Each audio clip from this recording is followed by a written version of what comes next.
Bien sûr, donc crypto, les infos crypto pour ceux qui n'ont pas le temps, on y est les gars, le marché crypto et le Bitcoin vont partir fort. En tout cas, on en est très très proche, on va parler de ça ce matin. On va regarder une nouvelle crypto sur laquelle je suis rentré, elle est hyper intéressante si vous voulez pas vous faire piéger parce qu'il y a des grosses arnaques du côté des nouveaux projets et on va regarder pas mal de choses intéressantes. C'est parti avec un BTC qui est à 71 300 $, 0,6, on est plutôt stable, Ether lui il perd 1% mais rien de bien méchant. On est toujours aux 3800 $, BNB qui continue de pousser. C'est nouveaux ATH quasiment tous les jours, on est à plus 1,4%. Sur le reste de la map, c'est un peu mitigé. Il y a beaucoup de cryptos qui sont hyper stables. On a quand même Ton qui pousse 5,6%. Belle perf aussi du côté de Bitcoin Cash 3,7%. Dans le deuxième partie du top 50, on a Fed qui perd 3,7%, Cas qui perd 4,5%, mais il avait pas mal performé. Et si on descend tout en bas du top 50, on a notre ami Sui à la 50e position qui prend 4%. Et TAO qui, lui, a pris 3%. Il est 49e, les gars. Du côté du daily, du BTC, on est prêt à tout exploser, là. Ça commence vraiment à surchauffer sur les indicateurs et plutôt avec des bonnes nouvelles. On continue d'essayer de taper cette résistance. Hier, il y a eu un petit flash baissier, je vous le partageais du côté de Twitter. La charte était quand même un petit peu dégueulasse et il y avait pas mal de liquidités qui se situaient vers les 60 000, 70 100 $. Donc juste avant, je vous le disais, puis alors 5 minutes après, quasiment, allez, un petit quart d'heure après, on a eu justement cette correction.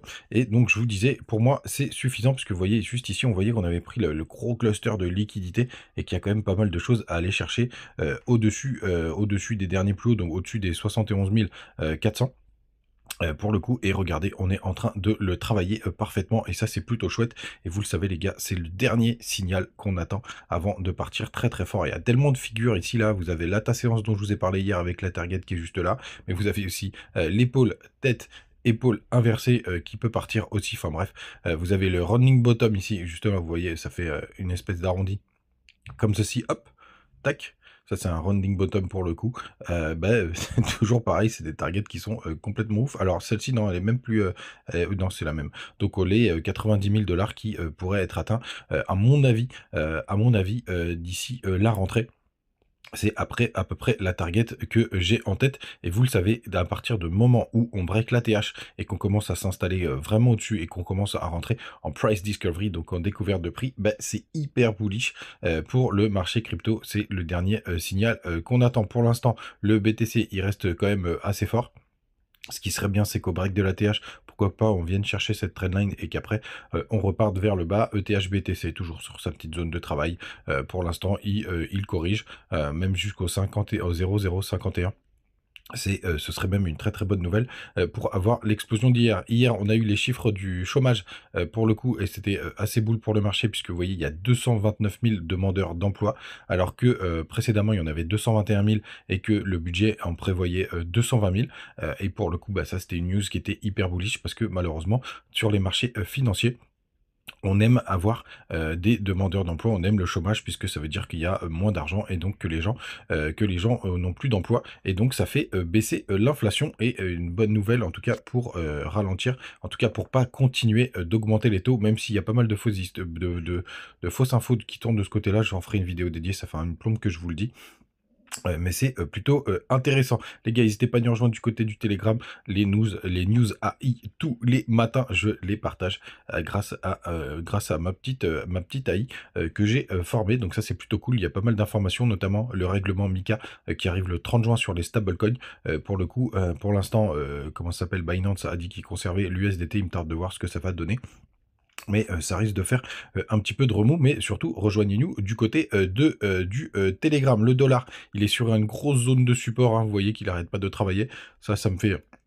Je vous ai parlé tout à l'heure d'un rounding bottom, là moi je vois plus justement un rounding pas bottom du tout, pour le coup, puisque c'est inversé, donc si vous le savez, idéalement il faudrait avoir un dollar qui corrige.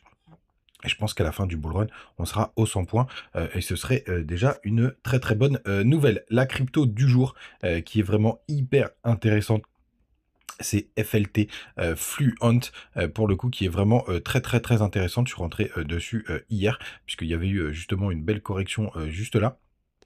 Et je voulais rentrer sur le pullback. Alors idéalement, le point idéal, c'était vers les 0,52, mais en ce moment, vu que le marché est en surchauffe, je préfère rentrer très rapidement dessus, même si c'est une connerie, tant pis, pour le coup. Et FLT, il est 886e au market cap. Il a fait, on n'est pas très loin de son bottom, on est à plus 43%. On a justement, et là vous voyez, il y a 32 millions de market cap. Et là vous voyez la circulating supply, 50 millions sur 1 milliard. Mais c'est dégueulasse comme market cap vs le full deal rate, puisqu'on est à 0,005, et je me suis dit, ah quand même, je vais aller jeter un œil à ce truc-là, parce que ça me paraît hyper intéressant. C'est sur le Depin, pour le coup. Lancement d'une plateforme informatique Fluence Clouded, le réseau principal Fluence est en ligne. Donc vous avez toutes les infos du côté de Twitter. Pour le coup, d'ailleurs, ils avaient rejoint Twitter beaucoup plus vite que la sortie du token, donc il s'appelle FLT, qui est disponible sur BingX. Vous avez le lien comme d'habitude, mais surtout, la petite surprise, c'est, je me suis dit, je vais aller quand même regarder sur mon outil préféré d'analyse pour savoir si ça vaut le coup. Et regardez, il y était, j'étais hyper content. Et regardez-moi ça, ce que j'ai découvert, c'est le vesting, c'est-à-dire la sortie des tokens. Et regardez-moi ça, je me suis dit, ah mais c'est super propre jusqu'en 2025. Et après, c'est dégueulasse. Et quand vous avez des vestings comme ça, les gars, je vous dis, pour moi, si vous holdez ces merdes-là, vous êtes foutus. Et c'est l'arnaque des nouvelles cryptos. On va aller directement voir, pour le coup, que comme ça, vous allez avoir la date. Il est là, mon Fluence. Donc, vous allez sur chainbroker.io. Pour le coup, faites attention, il n'y a pas toutes les cryptos. J'ai vu qu'il avait une super note, pour le coup, de ranking, à 7,25. Pour le coup, vous avez même aussi la map, pour le coup, qui est plutôt intéressante. Et vous voyez qu'on est en train de retester des bottoms. Alors, la public price, pour le coup, ils sont déjà à 11, à x12. Donc, attention de ce côté-là. Mais pour le coup, ça commence à avoir pas mal de gueule. Et regardez. Donc l'émission des tokens, la partie la plus intéressante, c'est à partir de mars 2025 que tout part en vrille. Vous voyez, il y a une dilution qui est monstrueuse. Ce truc-là, à shorter pendant le bear market, on peut se faire vraiment des en or, pour le coup. Et vous voyez, mars 2025, avril 2025, parce que les premières inflations, ça à la limite, c'est pas trop grave, mais après, en bear market, c'est une vraie catastrophe. Et en plus, ça nous donne vraiment une indication sur la fin du bull run. Mais par contre, pendant tout ce temps, sur 2024, vous voyez, il y a de l'émission, hein, attention, hein. Mais c'est quand même hyper léger pour un projet qui me paraît plutôt pas mal. Donc c'est pour ça que je suis rentré dessus, parce que vous le savez, moi je vais sûrement commencer à vendre mes cryptos sur la fin d'année 2024, voire début 2025, en mars 2025. Je vous l'ai déjà dit dans une vidéo. Pour ceux qui la cherchent, vous allez sur TikTok, juste là, et c'est les premières, je les ai épinglées. Quoi qu'il arrive, je vends tout avant cette date, etc. Et qui nous amène à mars 2025, pardon.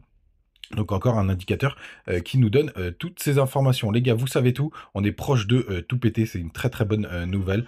Bien entendu, on se retrouve tous les matins, et n'hésitez pas à utiliser les petits bonus en commentaire. Mexé, BingX, BitGet et tous les autres, Bitmart, etc. À demain, ciao.